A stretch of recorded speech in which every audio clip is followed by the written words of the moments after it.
Well, when officers get in trouble, Utah law says the public usually has the right to know about that. But 2 News has uncovered a double standard, a law that requires a select few departments to keep officers' misconduct secret. Michael Locklear has been asking why.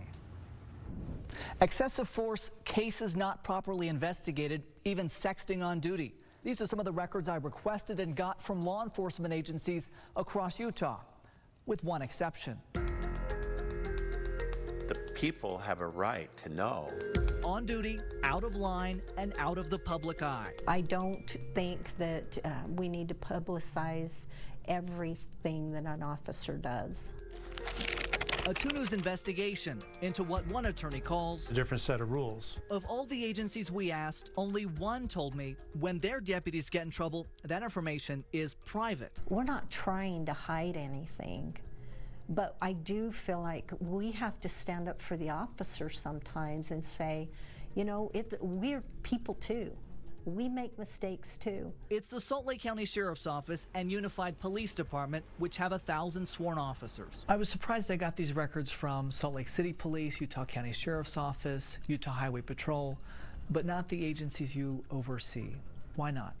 Well, because under the law, under Office of the Sheriff's Office doesn't have to release that information. Utah's public records law says disciplinary actions against government employees are usually public. But Sheriff Rosie Rivera's attorneys found another law saying those records may not be made public for some sheriff's offices, including the largest in Utah. We are following state law. The sheriff is right. Still, more than a dozen other agencies handed over these records, revealing in Weber County a deputy made an unlawful arrest. Someone innocent is called to court or hauled to jail. Last week, we reported troopers can easily and accidentally give tickets to the wrong drivers. The potential repercussions of that mistake can be life-altering for somebody.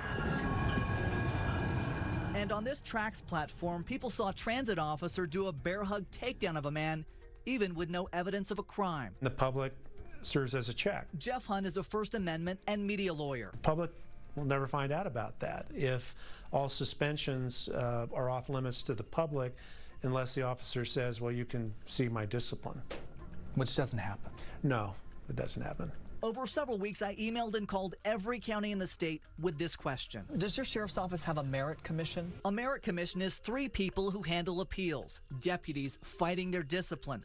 Counties can opt in or out, and if they have one, the records are private. I found not even 1/3 use that deputy sheriff's merit system, these 7 in fact, but anyone can get the records from all the other sheriff's offices and every police department. And there's no rational reason for exempting the sheriff's department and not all other police departments. I looked up the bill from 2014 that Salt Lake County referenced and called up one of the sponsors, then State Senator Howard Stevenson. He told me no one noticed that one line in the bill. When bills are brought to us in the final days of the legislature, we have to trust the agencies that bring it to us, and in this case we did. Sheriff Rivera argues most discipline is relatively minor, and the most serious cases of wrongdoing are public because they're investigated by a group of people at the state level called the Post Council. There could be a 40-hour suspension that never makes it to post, though. Yes. And that would never be public. That would not be public. And you think that's appropriate? I do, because sometimes we have corrective actions in place. You trust the system. We are police officers. I believe there's not a single legislator who understood this was happening, but it ought to be corrected, and I think the legislature will.